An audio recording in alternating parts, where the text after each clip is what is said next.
Hare Krishna, welcome everyone. This is Krishna Dasa. Nice to see you all happy faces.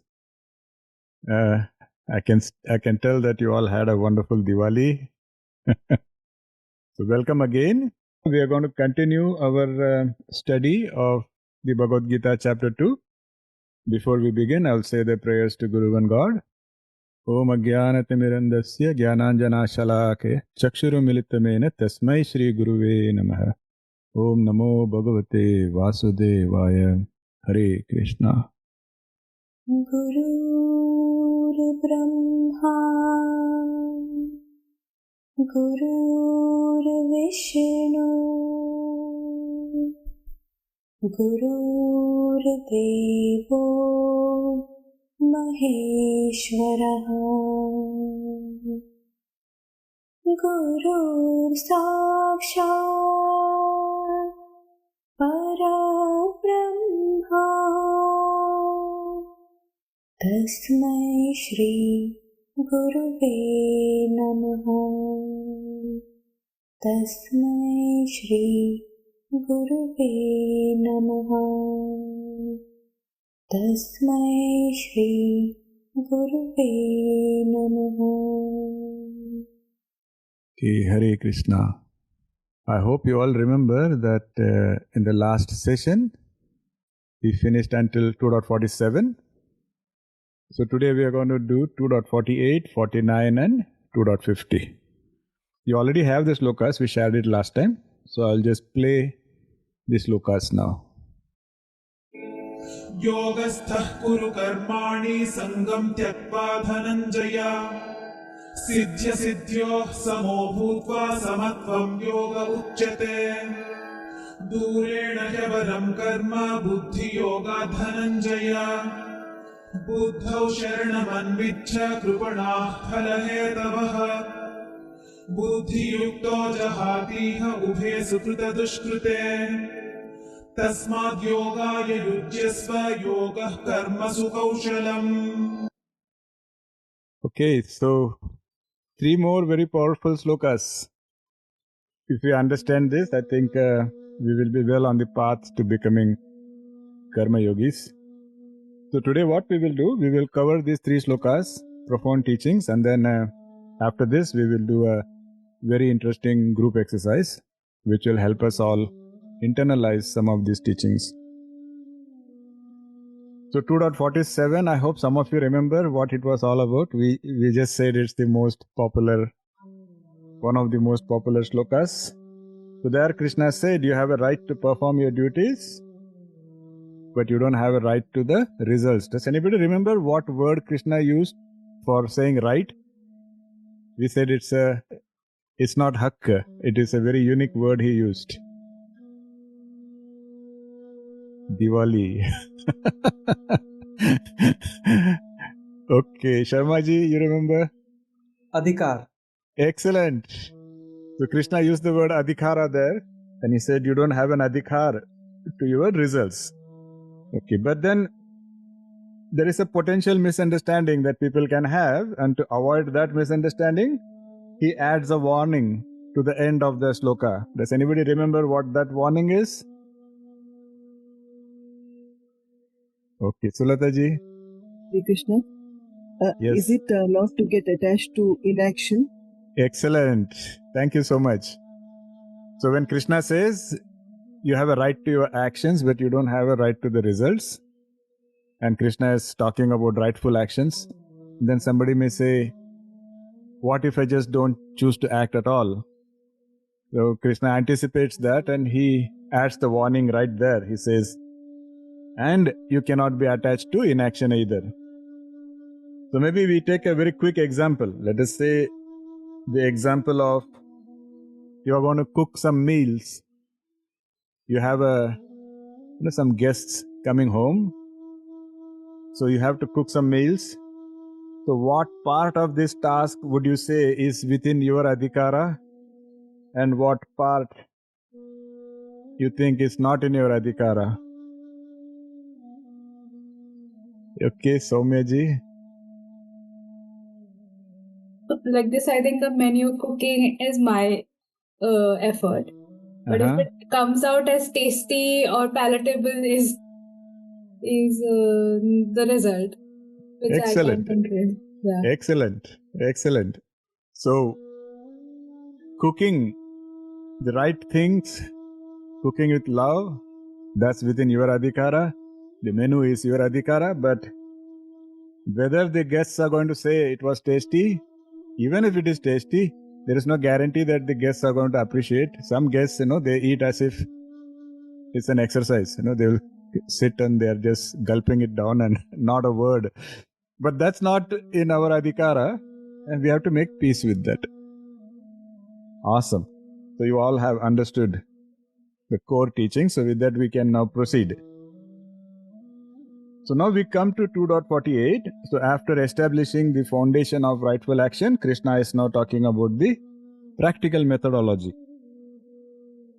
So that is where 2.48, where Krishna says, perform your duties steadfastly in yoga, O Arjuna, abandoning attachment to success and failure.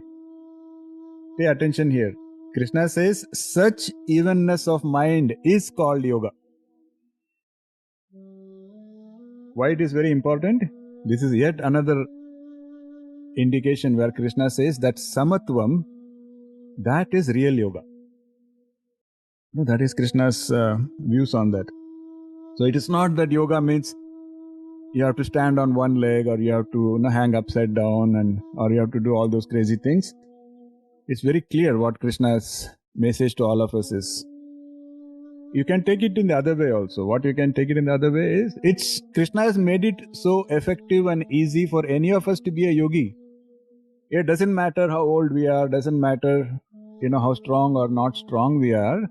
Krishna is saying, if you can only practice that evenness of mind, that itself can qualify you to be a yogi. Very, very profound here. This is one of the most practical definitions of yoga that you will see in our scriptures. This is the yoga of the mind. And Krishna says that is very, very important. So some of the words Krishna uses here in that sloka 2.48, yogastha. This means established in yoga. Now what is the yoga in which we should be established? That is the yoga of acting from a place of calmness and centeredness, rather than letting the mind be all scattered. Just like this is the great example in the Mahabharata, where when Arjuna has to shoot an arrow, you can see that his focus is entirely on that job of shooting the arrow. His focus is entirely on the target. Because otherwise what happens, if he's not steady, if he's not stable, if his mind is agitated, the arrow is never going to find the mark. That is the whole idea. So you have to be balanced body, balanced mind, focused mind, and then the arrow hits the target. So that is the yogastha. And then Krishna says, Kuru karmani, perform actions. See, here Krishna is not saying perform only sattvic actions. He's saying karmani, which means actions in general. This can mean you can be doing something that you think is very sacred. It could be like I'm doing a ritual, I'm doing a puja, doesn't matter. Or it may be something as simple as we just discussed, I'm cooking food. So Krishna is not differentiating actions that way. He says any action that you perform, you should perform from that state of mind. So it could be just I'm cooking something, or it could be I'm on the battlefield, the biggest battle of my life. I'm fighting the battle. Doesn't matter what you are doing. Krishna says, regardless of what we do, do it with that equanimous, calm state of mind. So this is, we were talking the other day in another, some of us are studying the Bhakti Sutra also, where we were discussing why Ananya Chintan is given so much importance in many scriptures. One of the main beautiful reasons that Narada Muni will say is that when you are in Ananya Chintan, when you are all the time engrossed in thoughts of God, then what happens is your every breath becomes a prayer.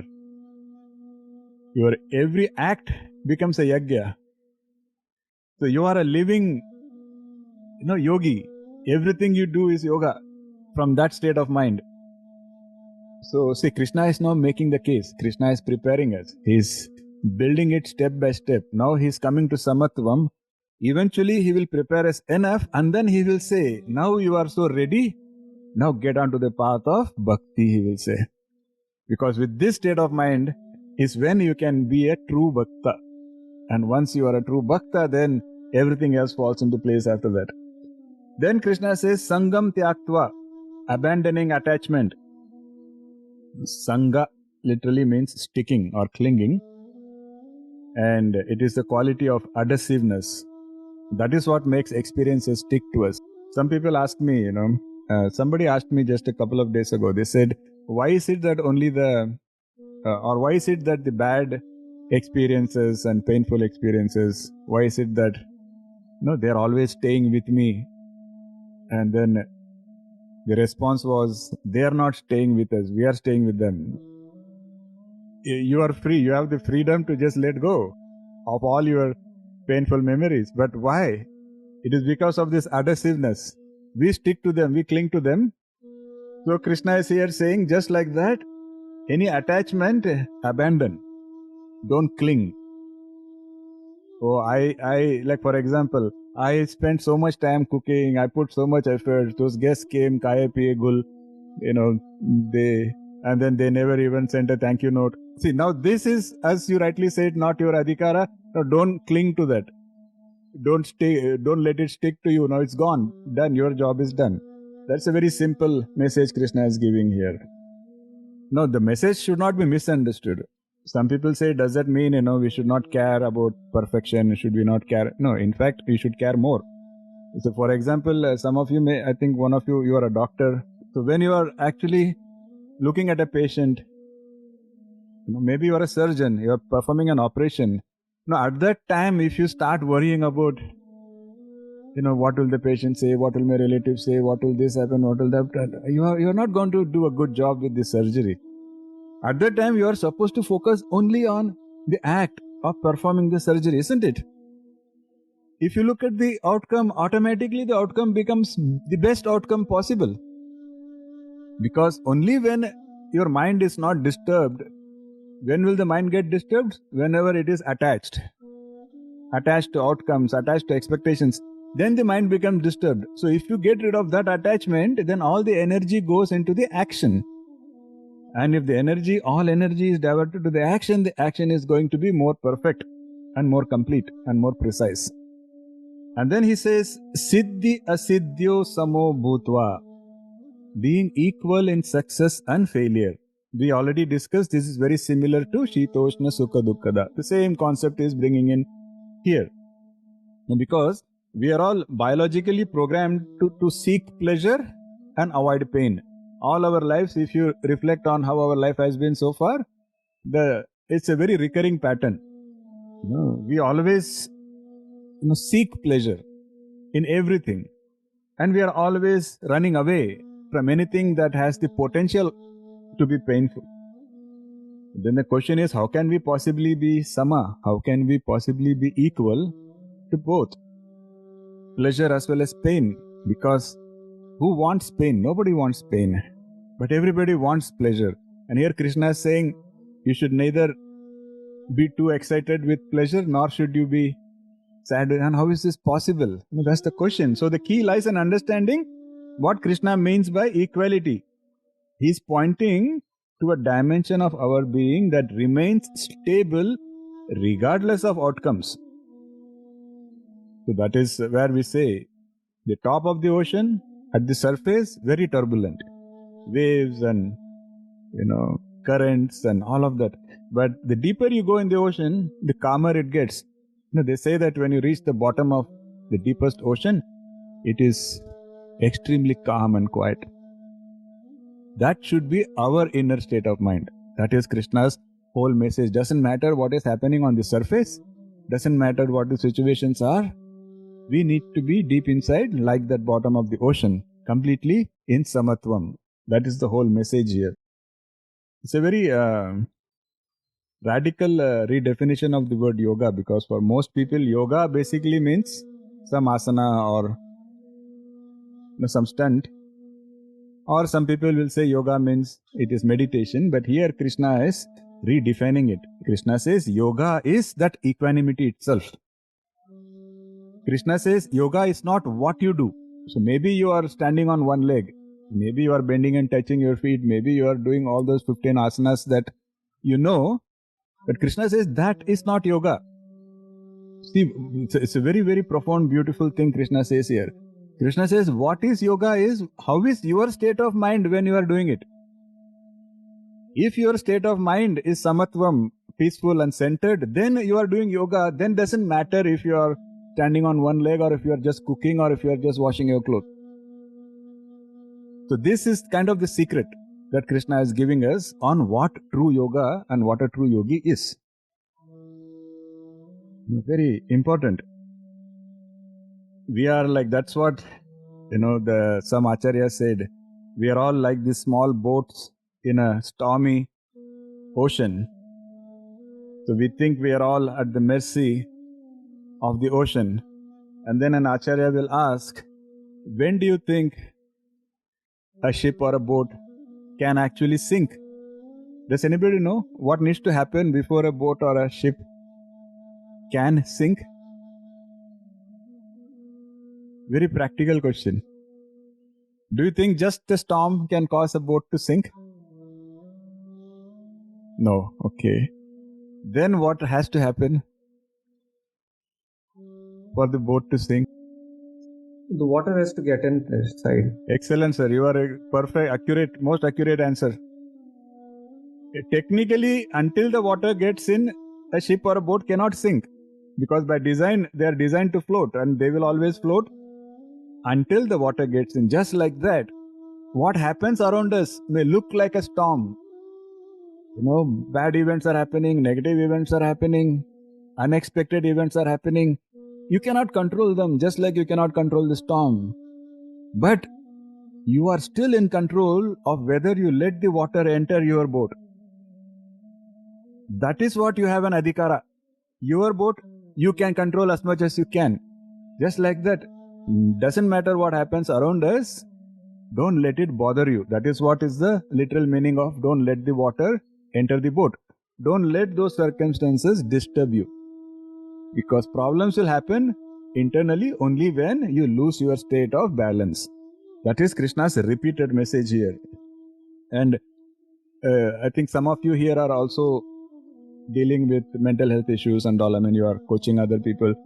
If you see, no mental health issue is possible if the mind is always in samatvam, if the mind is always in that state. Any mental issue happens only when the person allows external events to impact them internally. So very, very strong message, very practical message. So Samatvam is a very different way. It's a very different way of being.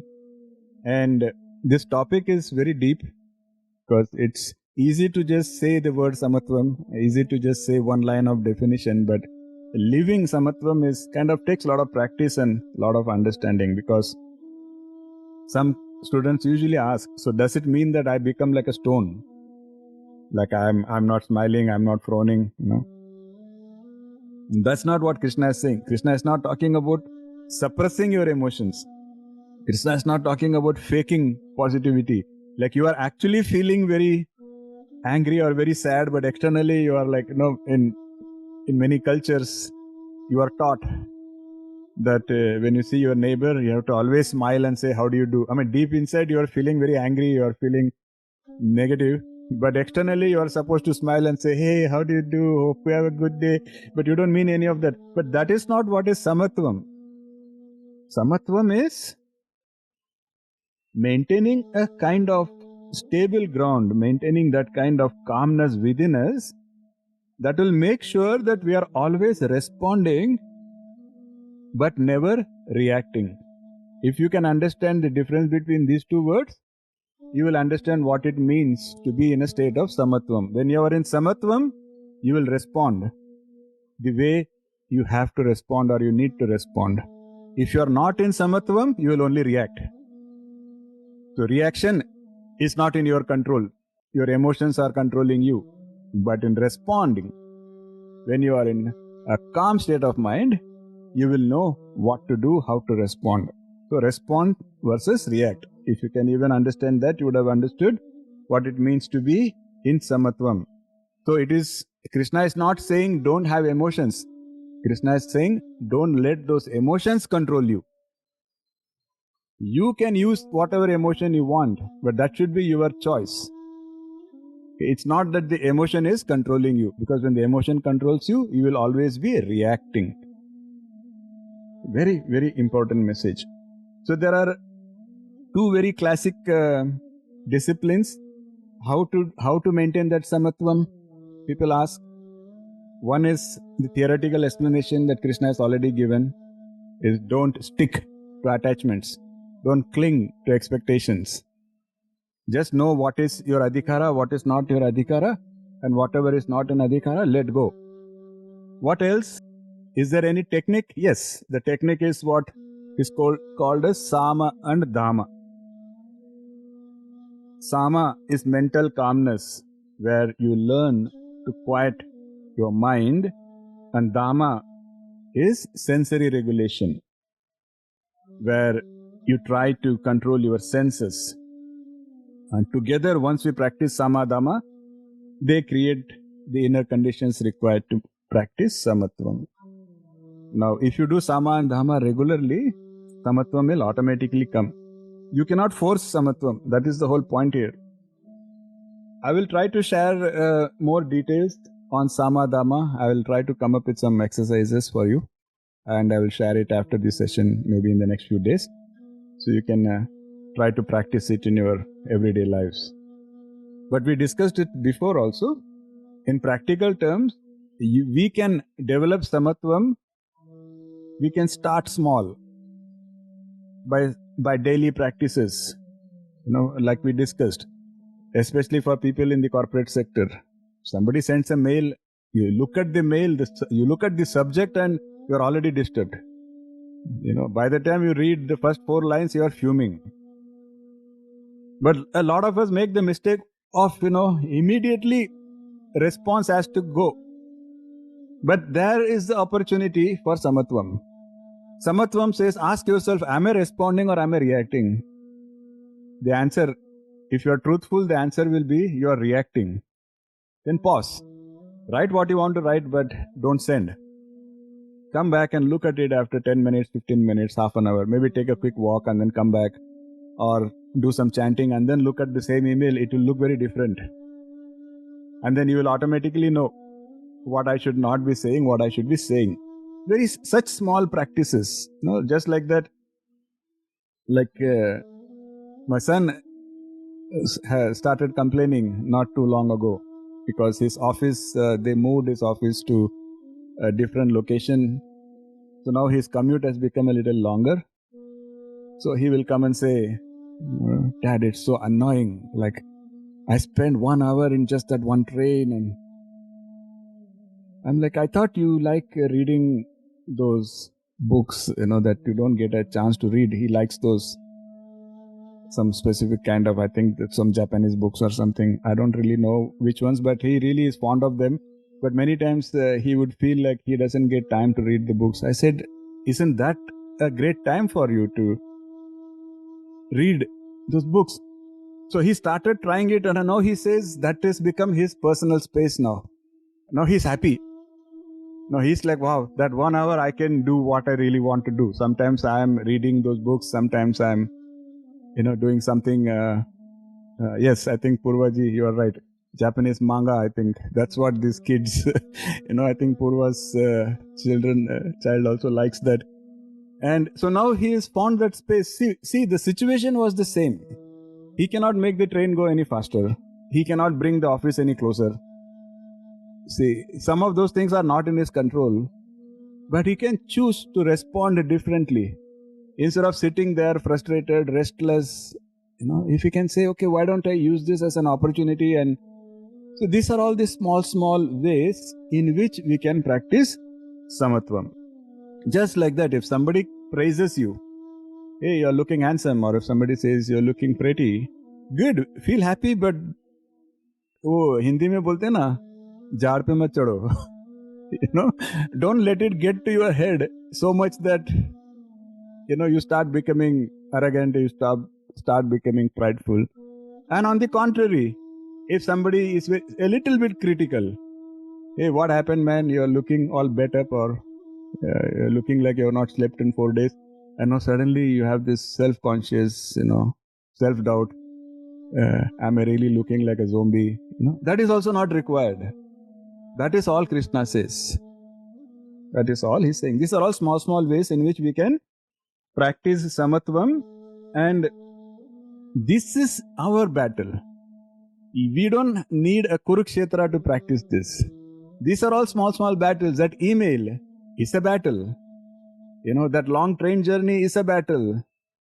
That guest who never appreciate is a battle. And these are all the battles where we can practice the art of Samatvam and be victorious. Isn't it a very empowering lesson? And then in 2.49, Krishna talks about Buddhi Yoga again. And where he is making a very crucial distinction, which is going to elevate the whole teaching to a new level.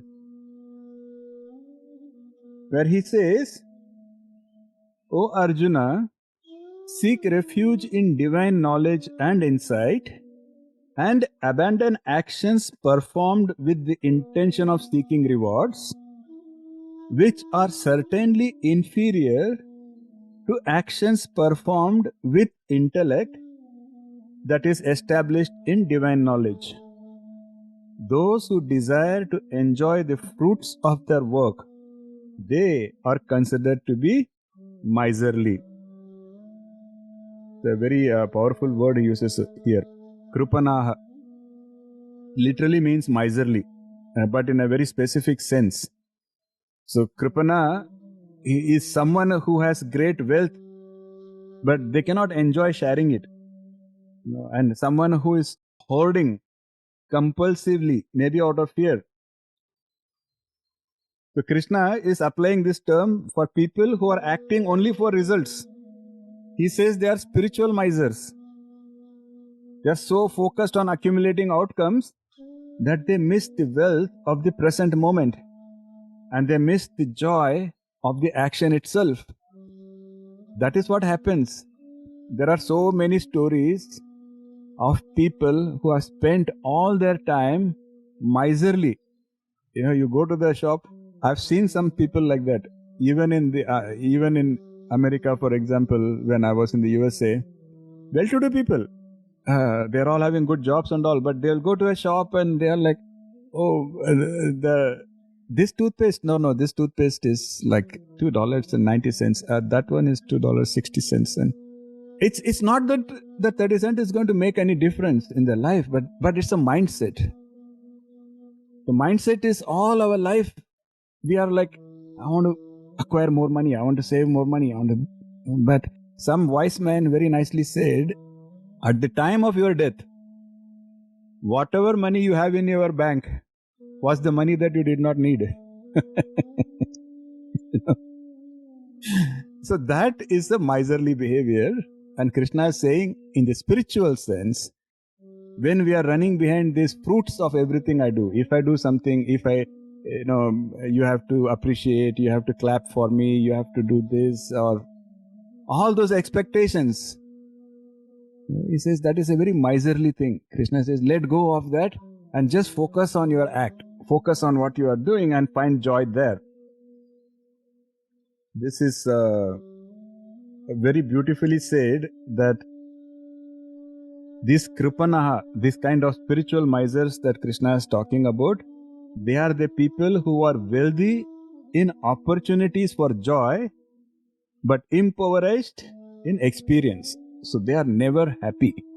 They are never joyful. So the Buddhi Yoga that Krishna is teaching, it offers the alternative. Where Krishna is saying, learn to discriminate, learn to have the viveka on what is in your control, what is not in your control, what is temporary, what is permanent. He said, once you have that wisdom, you will automatically avoid being such a kripana. You will automatically start enjoying your life. You will start enjoying everything that you are doing in your life. And this is when you can make sure that your decisions then will start arising from clarity rather than compulsion. Does it make sense to you? It's a very powerful statement. Your actions and decisions coming from clarity rather than from compulsion.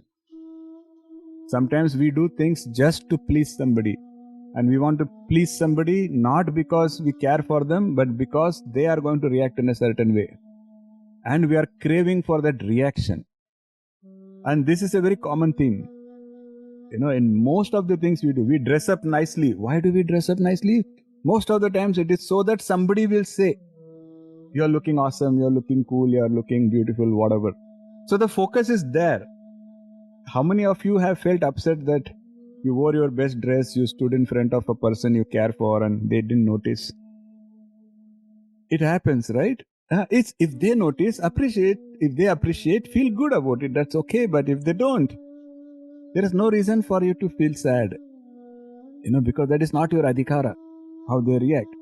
But if you are focusing on that, you become a kripana. That is what Krishna is saying. That makes you a miser, and your life becomes like the life of a miser, where you are not able to enjoy the wealth that you already have. That is a very powerful message. So I think if we understand this, we would understand how elegantly Krishna has explained the term yoga for all of us. So now that yoga makes sense to you, because this is a yoga that will really make sense to us. This is a yoga that will, transform our lives, daily lives. It will transform your life even tomorrow. Tomorrow you change some of your actions to focus not on reactions and see how different you feel. You don't have to wait for like 10 years till you perfect a particular asana to see the transformation of this kind of yoga. And then 2.50, that is where Krishna says, it's some very beautiful words used here. बुद्धियुक्तो जहातीह उभे सुकृत दुष्कृते तस्माद् योगाय युज्यस्व योगः कर्मसु कौशलम्. I just want to emphasize on some of those words. What Krishna is saying is, one who is using their wisdom to practice the science of work without attachment can get rid of both good and bad reactions in this life itself. Is this not what we said earlier in Buddhi Yoga, where Krishna said he will teach us how to act without getting caught up in a karma bandhan? Because Krishna explained earlier that any karma we perform will create a bondage if we don't perform the karma in the right way. So here Krishna is explaining how we can get rid of that bondage.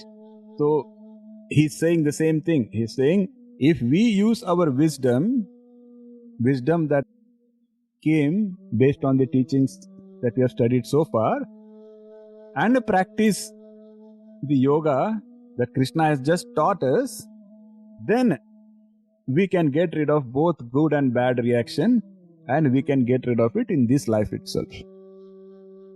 Very powerful. Therefore, strive for yoga, which is the art of working skillfully with proper consciousness. Very revolutionary set of ideas here. The first revolutionary idea is the transcendence of both good and bad karma, because we always have the misunderstanding that only bad karma is bad. Isn't it? A lot of people will always tell us avoid bad karma. But Krishna gives us a very revolutionary insight. He says, you have to not be attached to your good karma either. So I'll give you a very simple example. Maybe that makes sense to you. Now, let us say you are helping a needy person. Okay? You are helping a needy person, you are, say, giving them some money. You did a good act, no doubt about that. But let us say you get attached. You get attached to the outcome now, because now you think, I have done a good karma, so I need good results. So far, so good. But what does it mean? Now, if you have helped somebody in need and you are expecting that person or somebody will help you in return, that is what it means, right? When you say, I need a result of a good karma. When is that possible? Are you getting where we are going with this line of thought? That is possible only if you become needy, na? See, so this is the danger. One of the dangers of attachment that we don't understand. I paid some money to somebody who was in need. Good. But now I'm attached. And I'm thinking I did good karma, so I should get reward. Okay. Then the universe will make sure that in some other dimension, you are the one who is needy. And now that person comes and helps you. So you got what you wanted. You got the outcome, but is that really making your life go in the direction you wanted it to go? So these are some of the dangers, but I'm just giving you one example. There are millions of such examples we can think about. Eventually Krishna will say that this karma is very complex. This is why karma is so complex. The science of karma, law of karma, Krishna will say it is extremely complex, Arjuna. Don't try to work it out. Don't try to deal with it like a science, because you will get stuck, and that is where Krishna will use that powerful word of moha kalilam. You will get lost in that jungle of delusion. Instead of that, just follow the yoga I am teaching you and just avoid attachment to karma in general. Doesn't matter if it is good karma, bad karma, don't have any expectations at all. That is the powerful message here. Soumyaji, you had a question? Yes, Guruji. So does this good deed, like if I do a good deed and I should not expect the results out of it, does this also include a promise that came in return of that good deed? I'm indirectly going to like Guru Dronacharya, right? Because then he should not have attached himself to it, because there was a promise made that he would be given half the kingdom. It's a separate thing that Drishtadumna's father, he did not follow his dharma, but Guru Dron's karma was not to attach himself to the promise that he got in return of the good deed that he did. Yeah, it was more than a good deed. Yeah, it was friendship that was broken eventually. The promise of friendship was broken. Yeah. So, from Dronacharya's perspective, you are right. He should not have had the attachment. The bigger problem was how he reacted. How he reacted when somebody broke the promise. That is where, and then, see, people like Dronacharya, they are very learned people. They have a million virtues in their names, but there is a sequel to the whole Mahabharata. If you are interested, you can read that up also, where they talk about how even, for example, we say Yudhishthira was the Dharma Raja, right? He was the, but even Yudhishthira had to face hell. So, but what this says is exactly what Krishna is saying. Krishna is saying it's very complicated. So for you and I, we cannot really sit and debate and come to a conclusion on whether, they were karmically right or karmically wrong, because it is extremely complicated. And Krishna says, don't try to get into the nitty-gritties of it.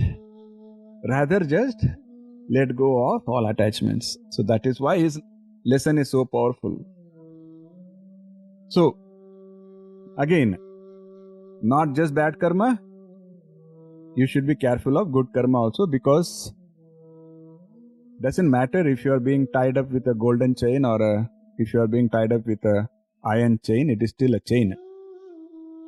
So both good and bad karmas have the tendency to create bondage, and we need to realize that, understand that, and transcend it. That is the message for us. I mean, this is very revolutionary. So it kind of challenges our assumptions, because many times we have these assumptions that, life is a moral accounting system where good deeds will create a positive balance, bad deeds will create a negative balance. Krishna is not denying the truth of that. However, he is pointing to a state beyond this karmic accounting, where Krishna says, that you really don't need to be a, puppet of this kind of an accounting system at all. You don't need to be under the control of that accountant, is Krishna's message. Very beautiful, very powerful. See, keep in mind, you will see this in our scriptures also. If you have a negative balance, you have to pay it back. But if you have a positive balance, you have to spend it. The way the game works is, you are free only when your balance is exactly zero. But the science is so complicated of this whole karmic accounting, is you and I cannot, rig the system. You and I cannot try to play the system. And as they say, when you go to a casino, the house always wins. No matter how good you are in calculations. I mean, of course, there is no agenda here. The universe is not against us. But the fact is that whole karmic theory, the karmic law, mechanism is very complicated, very complex. We can spend lifetimes figuring it out, and we can spend lifetimes perfecting it. Or in this life itself, we can follow Krishna's teachings and transcend it, overcome it, and get liberation. So we choose which way we want to go. It's the whole message here. So how is it possible? How is it possible for us to transcend this accounting system, transcend this bondage? That is where Krishna says, yoga karmasu kauśalam. Yoga is skill in action. This phrase is used repeatedly by many acharyas and saints in their speeches. Throughout the centuries, people have been talking about this yoga karmasu kauśalam as a topic of discussion. So, what is this skill? When Krishna says yoga is skill in action, what is the skill that Krishna is talking about? Kaushalam. Kaushalam comes from kaushala. Kaushala means skillful, expert, wise, auspicious. But it is not just technical skill. For example, a master thief may know how to skillfully break a locker and steal stuff, but you would not call that as kaushalam. Because this kaushalam has several dimensions. First, it is the skill of acting from the right state of consciousness, rightful action. Just like a plant will grow only in good soil, acts are performed from buddhi yoga, only they can flower into excellence. Second, the skill of perfect timing and proportion. See how powerful Krishna's teachings are, how practical they are. So the buddhi yogi develops an intuitive sense of when to act, when to wait, when to talk, when to be silent, when to push, when to yield. How does this come? Is it just calculations? No, it is not calculation. Krishna says that this kind of viveka exists in us, but we are not able to exercise it because our mind is not calm. Because our mind is scattered, mind is disturbed, we are not even able to think. When you are not able to think, you are always reacting. And when you are in a mode of reaction, there is no question of, am I doing more, am I doing less, or is it the right time? Where you are not, there is no time to think, right? Because that is the definition of reaction. In reaction, things are happening without the faculty of intellect being in control. Reaction is all, sensory, emotional. And that is what I have said in the first little book that I wrote is, when we are in an emotional state of mind, we should usually not say or do anything. That is, if you know that you are emotional, everybody knows when they are emotional. So if we know that we are very emotional, it is best to pause, it is best to be silent. It's even okay to tell the other person that, let me get back to you later. It's okay. That silence is 100 times better than a misplaced response, which is not really a response, which is a reaction. So that is part of kaushalam. That is the kind of skill Krishna is talking about. And the very powerful skill that comes under the word kausalam is the skill of acting without creating bondage. That is what Krishna is trying to teach us. And Krishna says that skill of learning how to act without creating bondage, that is kausalam. We discussed earlier about samskaras, hopefully you all remember, where every action, it creates an impression on our mind, and that impression determines our future actions. No, it's a continuous cycle. But actions performed in the yoga, in the state of yoga. Which yoga? The yoga that Krishna just explained. Calmness of mind. With Samatvam, Krishna says that does not create impressions on your mind. And that kind of an action will help you burn up your karma rather than letting it create bondage. A beautiful example given when you try to draw a line in water with your finger. Does it stick? It doesn't. The moment you lift your hand, there is no line anymore. Now, according to Krishna, that is how a yogi, the true yogi in Krishna, by Krishna's definition, when that yogi performs any action, it is like trying to draw a line in water. That karma will not have any bondage. No impressions are really created. Very powerful.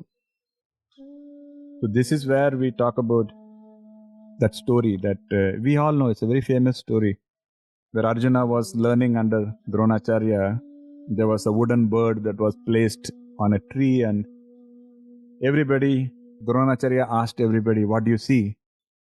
You know that story, right? Where one person says, he pretty much sees everything. Sees the tree, he sees the ground, he sees the sky, and he's seeing everything. And eventually when Arjuna's turn comes, Arjuna says, the only thing I can see is the eye of the bird. But what is the actual mechanism there? There is no attachment, there is no noise, there is no distraction. That is Samatvam, calmness, just focusing on the action, just focusing on what he's supposed to do at that instance. That is why Krishna will go on to say that, Arjuna, you are my best student. Not because Arjuna was somehow physically perfect or mentally perfect, but because Arjuna had this ability of noiseless, distraction-free focus. Is that not what Samatvam is? You have to have that kind of lack of distraction to have Samatvam, right? So that is the hand, that is the kind of skill. One hand is gripping the bow with steady strength and one pointed focus. That is the hand of skill. That is kausalam. And the other hand is drawing the string back and at the perfect moment releases it. If you see, it's all the metaphor is there. It's very beautiful. Why that bow and arrow is described so many times is, for it to work correctly, you should know when to stretch or pull, and you should also know when to release. You should also know when to let go. Only when you know both can you hit the target. Imagine you are clinging to the arrow. Oh, I'm attached to this, my favorite arrow. Or imagine you just don't want to let go. The arrow is never going to hit the mark. You see? Very beautiful, that whole metaphor. And that is where we talk about Sharanagati.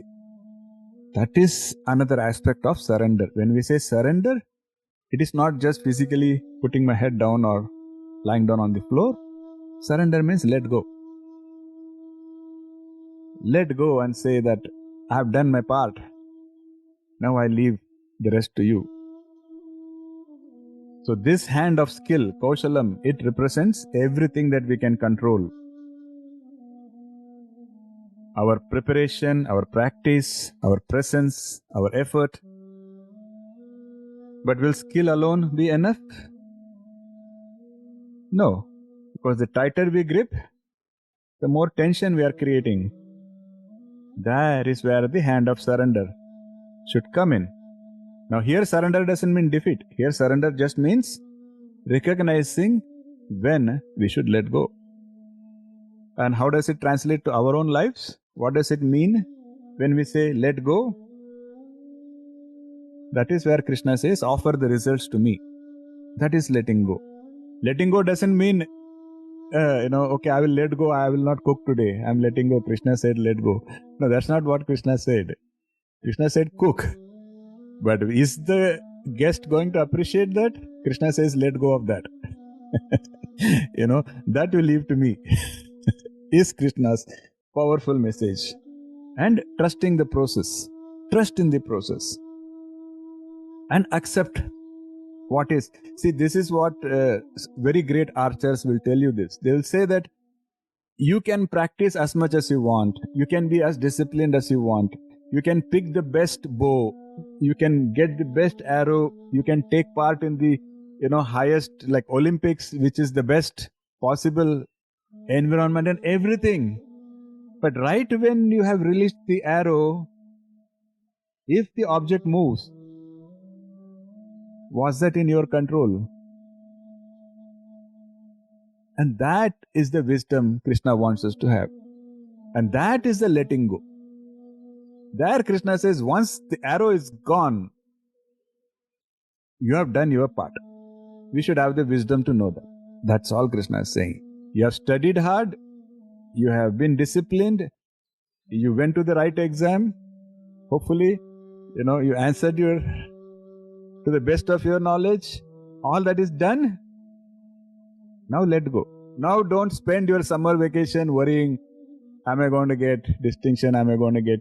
Now it's not your adhikara. Now there is nothing you can do about it anyways. That's the whole message here. So what Krishna says, now listen to this. Very powerful, very beautiful. Skill without surrender, it becomes ego-driven. And that is going to create only bondage. And surrender without skill, it is just laziness. And that is what is fatalism. That is what is people saying, they are misusing. They are the kind of people who will say, even a leaf cannot move without God's wish. So, and we are like, yeah, but why are you in your couch? Why are you slouching? And they are like, no, if God wanted, I would have gotten up now. So we need to have the wisdom to understand that rightful action is still ours to do. So if we have surrender without skill, that just becomes laziness, fatalism. That is also not recommended. That is why in 2.47, Krishna is closing that loophole, where Krishna says, don't be attached to inaction. Na sangotsava karmane, akarmane.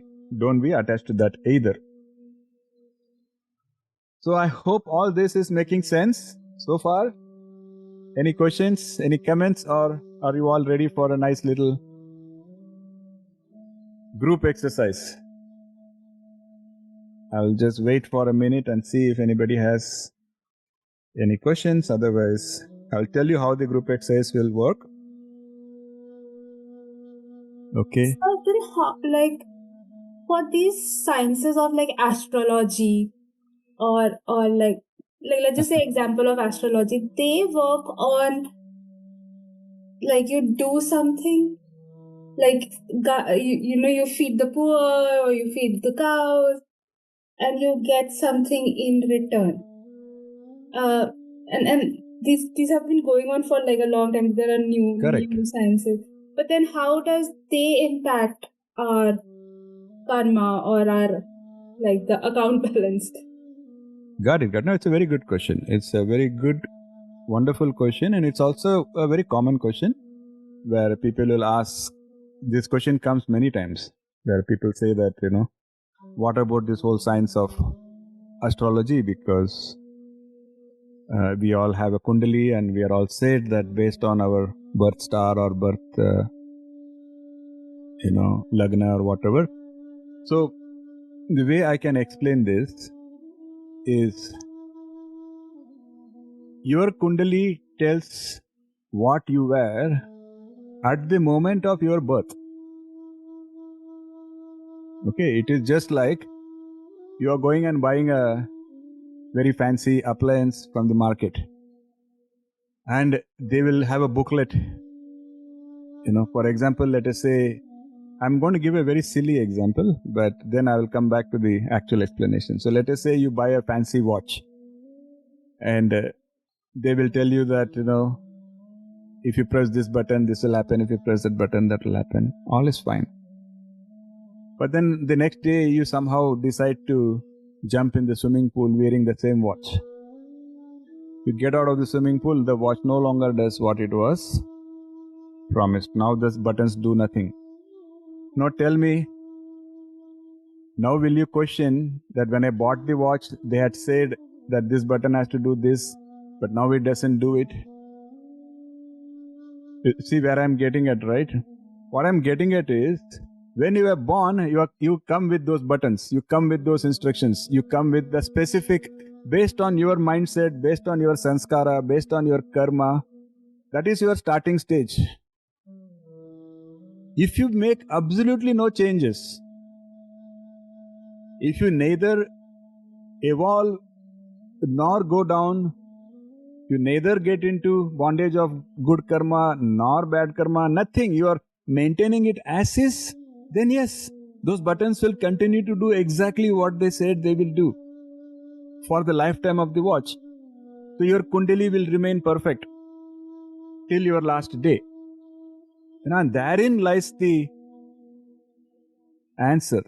The answer is, but we are empowered. That is Krishna's message. We are empowered to change our mindset. We are empowered to change our thoughts. And when you change your thoughts, your actions change. When your actions change, your destiny automatically changes. So if you have taken a lot of efforts has a very great importance in our scriptures. If you take a lot of efforts in your own evolution, after a particular period of time, that kundali is no longer for you because you are no longer that person. So that is one part of the answer. The other part of the answer is, what about these rituals that they say if you feed a cow then you get this? Yes, that is all there. That is all part of the karma kanda. They are the ritualistic aspects. And Krishna's message is, if you get attached to that, then it is a very complicated machinery. Because then, for example, there will be a ritual that says if you donate X amount of money to someone, then you will get some kind of a positive effect. But let us say you donate that money and that person decides to use that money to harm somebody. That person goes, buys a knife or a gun or something with the money you gave and goes and kills somebody. Guess what? That negative karma is going to come to you. But could you have anticipated that? There was no way. Could you have controlled that? There was no way. Like that, those rituals, if you are attached to it, it gets more and more complicated.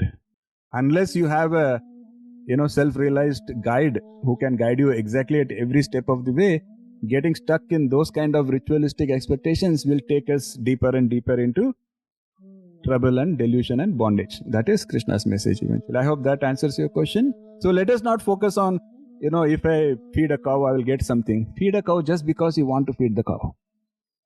Don't give, charity to somebody because it's going to give you some positive punya. Just give charity because it makes you feel good. You just want to do it. That's all. And that is Krishna's message. And Krishna says the outcome, whether that gives you this much punya, that much punya, or it gives you heaven, or it gives you a son or a daughter, whatever, he says that leave it to me. That is the path given by Krishna. So, okay, wonderful. So with that, what I will do, I'm going to create breakout rooms, and we will create 5 breakout rooms, and I'll tell you who is in each room. And this whole exercise is self-explanatory. I have created a PowerPoint. I'll share the link to all of you. And for every group, there are 3 slides. And the instructions are all there. It's all self-explanatory.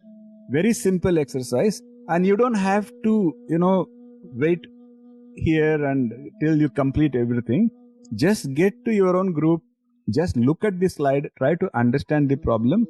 And then you can feel free to complete everything offline also, because it is a shared Google slide. You can all spend the next week if you want, or if you have the time, you can do it today itself. It's all up to you, whatever your group decides. Make sense? Okay. So I'm going to first create the breakout rooms, and then I'll share the PowerPoint. Spend at least 5 minutes going through the slide and understanding what the problem is. Make sure that everybody in your group understands it, and then you can decide in your group how you want to go and complete the small interesting exercise. Okay, so let us do the breakout room, and I will now stop recording. Hare Krishna.